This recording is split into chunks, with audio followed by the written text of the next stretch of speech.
Pozdravljeni vrtičkarji, tako kot vsako leto v začetku meseca maja je čas, da posadimo balkonske rastline, balkonske rože. No, tule pred nami sta dva taka zanimiva korita. V prvem koritu se nahaja petunija, ki se bo lepo povesila čez korito. Tule vidimo, sem posadil tako krasno travo, ki jo vsi dobro poznamo, to je Penisetum rubrum ali rdeča perjanka. No, kot struktura se nam bo lepo prevešala čez korito in bo zrasla tudi nekje do 80 cm, čisto odvisno se bo prevesila pijavčnica. No, tule vidimo pa milijon zvončkov, ki bo bujno cvetel celo poletje. V drugem koritu je še ena taka lepa petunija, take vinsko lepe rdeče barve, vijolične, se bo prav tako lepo prepletla z milijon zvončki. Kot pokončna, tokrat bo tule tale pokončni bidens, lepo bo cvetel celo poletje, taka bujno cvetoča rumena pokončna rastlina. No, tule je pa sladki krompir. Krompir se bo ravno tako prevesil čez korito in nam služi kot strukturna rastlina in pa seveda milijon zvončkov z dvojnimi cvetovi. Naj svetujem to, da občutljive balkonske rastline ne postavimo takoj na prosto, če pričakujemo, bi rekel, kakšne zelo nizke temperature. Tu v našem primeru je bolj občutljiv samo tale krompir.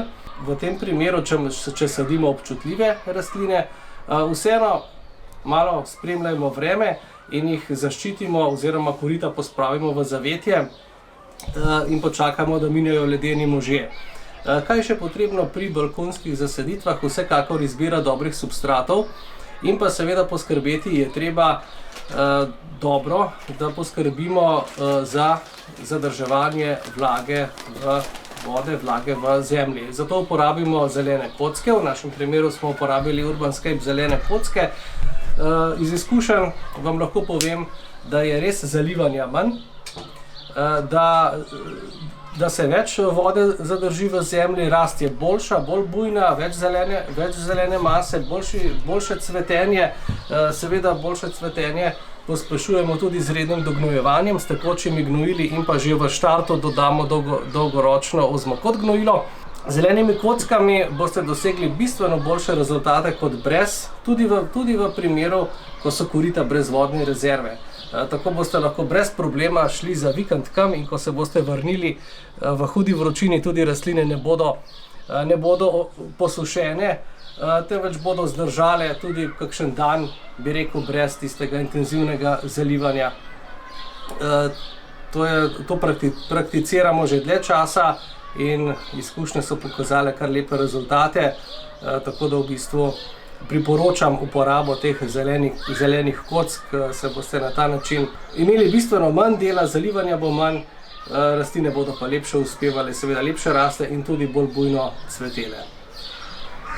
No, tale zasaditev je v bistvu v taki lepi, bi rekel, barvi sončnega zahoda, če se tako izrazim. Tule imamo lepo petunijo, ki se bo lepo razrasla, milijon zvončkov v takele oranžno-rdeči barvi. Potem imamo tole Penisetum rubrum, ki bo cvetela vse do pozne jeseni. Pravzaprav celotno obe koriti bosta cveteli do pozne jeseni. Tekom poletja seveda skrbimo za redno zalivanje, redno dognojevanje. Če je treba, tudi kakšen krompir malo obrežimo. Jaz sem ponavadi naredim tako, in tudi tokrat sem tako naredil, da sem omejil rast krompirja in pa seveda Penisetuma, te perjanke. Namreč zakaj? Želim, da struktura ostane kot struktura, da se lepo razraste skupaj s cvetočimi rastlinami. Ravno zato sem dno lončka izrezal in na ta način omejil rast. To sem naredil tudi pri temule Penisetumu, tako da sem enostavno izrezal in tako omejil, bi rekel, tisto nezaželeno rast. V nasprotnem primeru bi se tale perjanka zelo razrasla in bi ovirala pijavčnico in pa seveda tudi petunijo.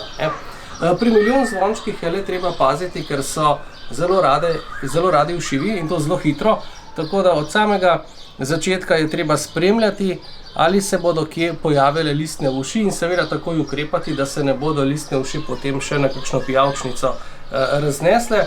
Sicer pa ob dobri oskrbi in seveda ob pomoči zelenih kock, ki nam bodo celo poletje tudi v najhujši suši pomagale, bo ta zasaditev lepa. Tudi če bo prišlo kakšno neurje, ne bo polomljena in bo lepo cvetela in bo, bi rekel, krasila balkone vse do pozne jeseni. Moje ime je Primož Brezovec, veseli me, da vsako leto vrtnarimo skupaj ob vseh časih.